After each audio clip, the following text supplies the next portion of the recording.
ناظرین کرام، آج جس ہستی پاک کا تذکرہ پاک ہے، یا یوں کہیے کہ جن کی بارگاہ میں ہم انشاءاللہ ہدایے پیش کریں گے، وہ جگر گوشہ ہیں حضرت شیخ عبدالقادر جیلانی رضی اللہ تعالی عنہ کے۔ ایک ایسی ہستی ناظرین کہ جن کی بارگاہ میں اگر ہمارے ہدایے قبول ہو جائیں تو میں سمجھتا ہوں کہ ہماری دنیا بھی سنور جائے اور انشاءاللہ آخرت بھی بن جائے۔ بات یہ صاحب کہ دنیا میں بہت کم ایسا ہوتا ہے کہ باپ عظیم المرتبت ہو تو اولاد بھی اسی درجے کی حامل نکلے،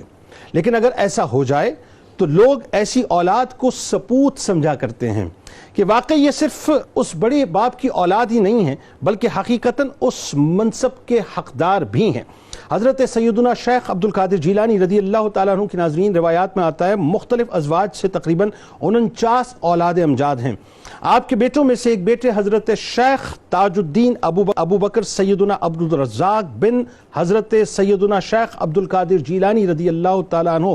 جداگانہ شان رکھنے والی انتہائی ممتاز ہستی ہیں، مکرم ہستی ہیں ناظرین، کہ جو پیران پیر دستگیر حضرت شیخ عبدالقادر جیلانی رضی اللہ تعالیٰ عنہ کی علمی اور روحانی لیگیسی کے اصل کسٹوڈین ہے، یا یہ کہیے کہ اصل وارث ہیں،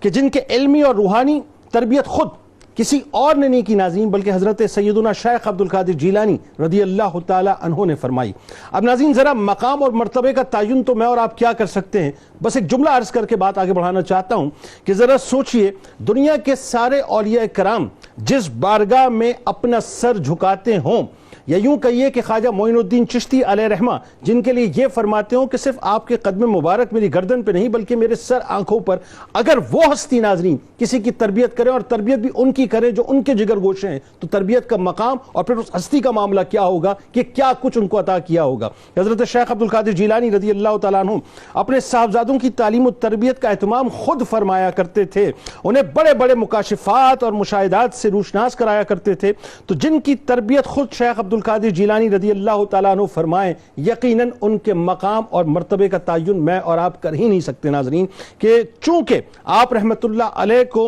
والد محترم حضرت شیخ عبدالقادر جیلانی رضی اللہ تعالیٰ عنہ کی آغوش ولایت نصیب ہوئی، لہٰذا آپ کو بیعت و خلافت کا شرف بھی انہی سے حاصل ہوا۔ زہد و تقوی میں اپنے والد بزرگوار کے مظہر تھے ناظرین، یعنی لوگ دیکھ کر یہ کہتے تھے کہ حضرت شیخ عبدالقادر جیلانی رضی اللہ تعالیٰ عنہ کے پرتو کو اگر دیکھنا ہے تو پھر آپ کی ہستی کو دیکھا جائے۔ شرم و حیا کا یہ عالم تھا کہ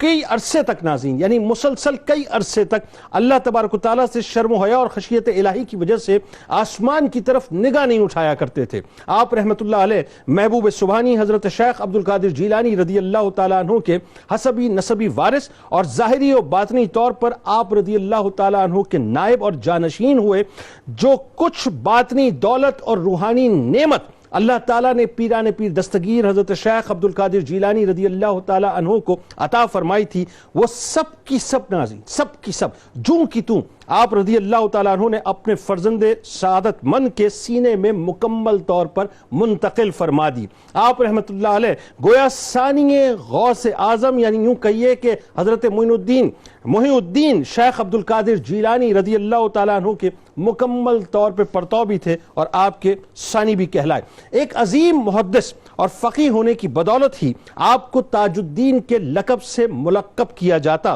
تواضع، انکساری، صبر و شکر، عفت و پاک دامنی، زہد و تقوی، کم گوئی اور اخلاق حسنہ آپ کی شخصیت میں بدرجہ اتم موجود تھے۔ آپ اکثر لوگوں سے ناظرین کنارہ کش رہ کر یاد الہی میں اور ذکر و اذکار میں مصروف رہا کرتے تھے۔ آپ کی ذات پاک جامع علوم و فنون تھی۔ آپ رحمت اللہ علیہ نے مناصب اور امارات کو کبھی بھی قبول نہیں کیا، یعنی دنیا سے آپ نے بہت ہی کم حصہ لیا اور آخرت کی طرف ہمیشہ آپ متوجہ رہا کرتے تھے، یا یوں کہیے کہ دنیا آپ کے پیچھے پیچھے ہوا کرتی تھی اور آپ دنیا کے کبھی بھی پیچھے نہیں جایا کرتے تھے، یعنی ہمیشہ اس کو ہیج سمجھا کرتے تھے۔ امام زاوی علیہ رحمہ نے حضرت شیخ عبدالرزاق رحمت اللہ علیہ کو زبردست خراج تحسین پیش کرتے ہوئے کئی القاب سے یاد کیا، جس میں محدث، حافظ الحدیث، اسقا، الامام، فقی، صالح، مرجع کثیر الخلق اور شیخ الاسلام جیسے بڑے بڑے القاب اس میں شامل ہیں۔ شیخ تاج الدین ابو بکر عبدالرزاق رحمت اللہ علیہ